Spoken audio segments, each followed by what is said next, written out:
पालिका के नतीजे 15 को पहले वोट डालने हैं और नतीजे 16 को आने, उसके पहले ही महायुति ने अनअपोज कैंडिडेट्स उनके विन हो गए, जिसकी संख्या 68 पे पहुंच चुकी है। उसमें से बीजेपी के 44 है, एकनाथ शिंदे की शिवसेना की 22 है और अजित पवार की 2 है।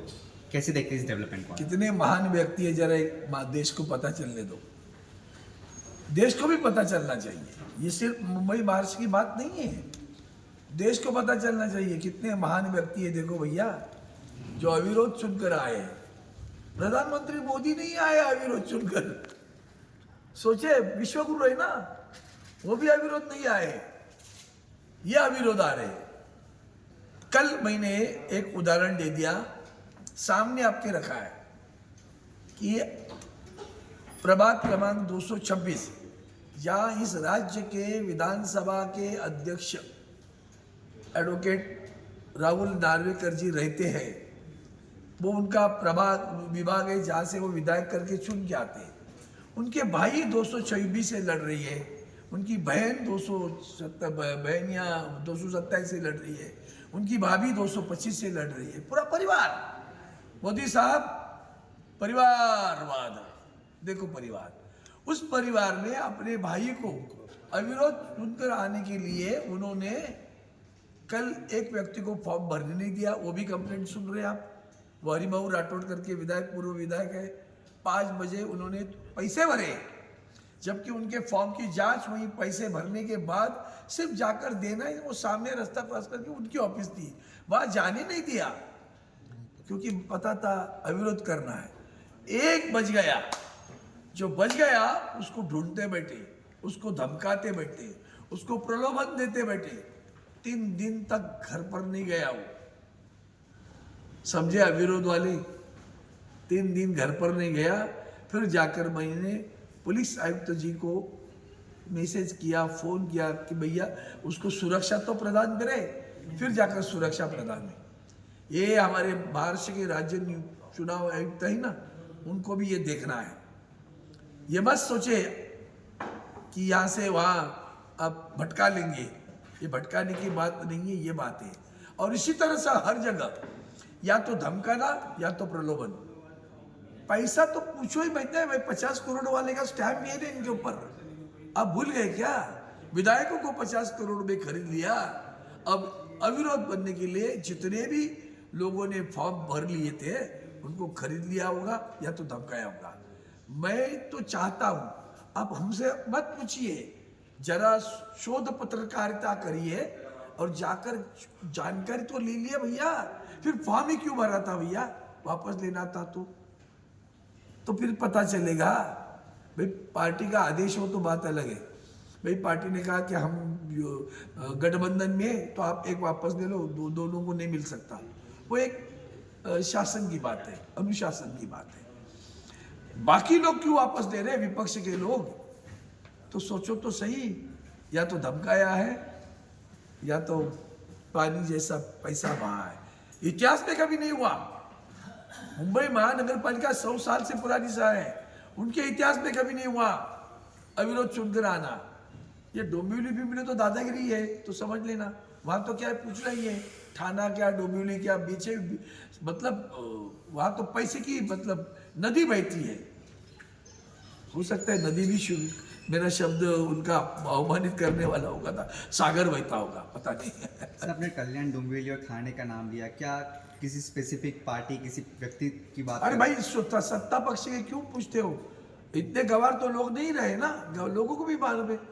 अब जिनका मतदान का अधिकार था वो भी गया ना, छीन लिया ना भाई। अब अविरोध होने पे मतदाताओं को मतदान का अधिकार भी गया, तो उनका मतदान किधर है?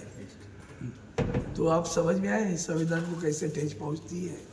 सर, INLD के अध्यक्ष अभय सिंह चौटाला, उन्होंने कहा है कि जिस तरह श्रीलंका, बांग्लादेश और नेपाल में जन आंदोलन के जरिए सरकारें बदली गई, उसी तरह के विरोध प्रदर्शन भारत में भी होने चाहिए ताकि मौजूदा मोदी सरकार को सत्ता से हटाया जा सके।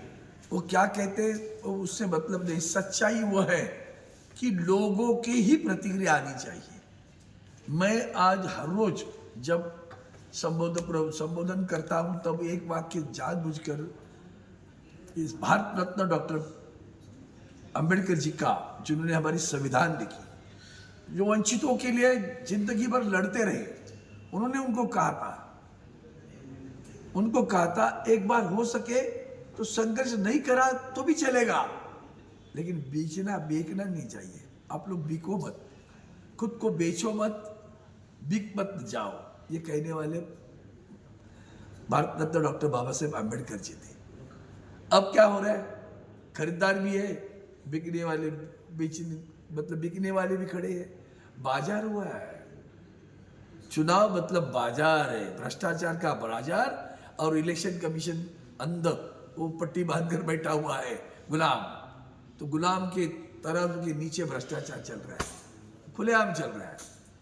सर बीसीसीआई ने हाल ही में आपको जानते होंगे ना, वो कटकौली में उनके सत्ता पक्ष के एक विधायक नीलेश राणे ने बताया था कैसे पैसे किसी के घर में मिले थे। उसका आगे क्या हुआ, लोग वही तो पूछना चाहिए लोगों ने भी, इसका आगे क्या हुआ, वो पैसे कहाँ है, सरकार के तिजोरी में आए या बंटवारे के लिए फिर बाहर गए, कोई नहीं पूछता ना।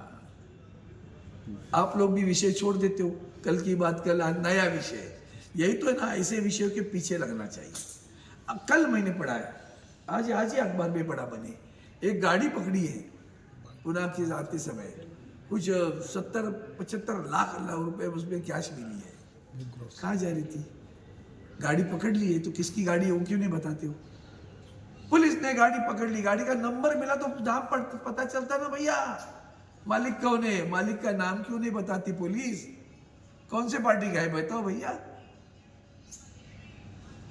इलेक्शन कमीशन चुप क्यों है, चुप्पी करके बैठा है क्या गाड़ी पकड़ने के बाद भी, बता नहीं। सर बीसीसीआई ने केकेआर के प्लेयर है बांग्लादेश के मुस्ताफिजुर रहमान को आईपीएल से हटाने के निर्देश दिए हैं।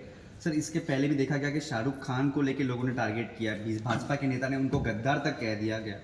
और सर कैसे देखते हैं ये सब चीज़ों को जो बांग्लादेश में हो रहा है? सरकार ने क्या कहा पता है, पहले वो तो देखो सरकार ने क्या कहा। सरकार बोली नहीं हमारा विसला नहीं है, बीसीसीआई का मसला है। तो बीसीसीआई वालों को पूछो ना, द ग्रेट जय शाह, पूछो ना उनको, वो तो पाकिस्तान के साथ मैच खेलते भैया, उनसे पूछिए सवाल, राजनीतिक दलों से नहीं पूछिए, उनसे पूछिए जो कर रहे हैं उनसे। सर महाराष्ट्र में सिर्फ मराठी अनिवार्य और कोई भाषा नहीं, सीएम फडणवीस ने साफ संदेश दे दिया है। साथ ही मुख्यमंत्री ने यह भी कहा है कि विदेशी भाषाओं जैसे फ्रेंच, स्पेनिश के लिए तो स्वागत किया जाता है, लेकिन भारतीय भाषा का विरोध करना सही नहीं है। आगे अंदर की बात आई ना, अंदर की बात बाहर। हाँ, मराठी मानुस देख लो, ये इसे कहती है चापलूसीगिरी, समझे। एक तरफ मराठी होगी, भाई राज्य ही संविधान के तहत भाषा के अनुसार प्रांतों की रचना हुई है, तो आप कौन सा कहने वाले मराठी होगी, कौन बड़ी बात करते हो आप। महाराष्ट्र के मुख्यमंत्री तो मराठी ही चलेगी, आगे क्या कहते हो। आपके दिल में था ना हिंदी सख्ती करना। कल आज ही महाराष्ट्र में साहित्य सम्मेलन शुरू हुआ है। साहित्य सम्मेलन के पूर्वाध्यक्ष और विद्यमान अध्यक्ष दोनों ने भी मराठी भाषा के बारे में चिंता व्यक्त की है। समझ में आई तो ठीक है।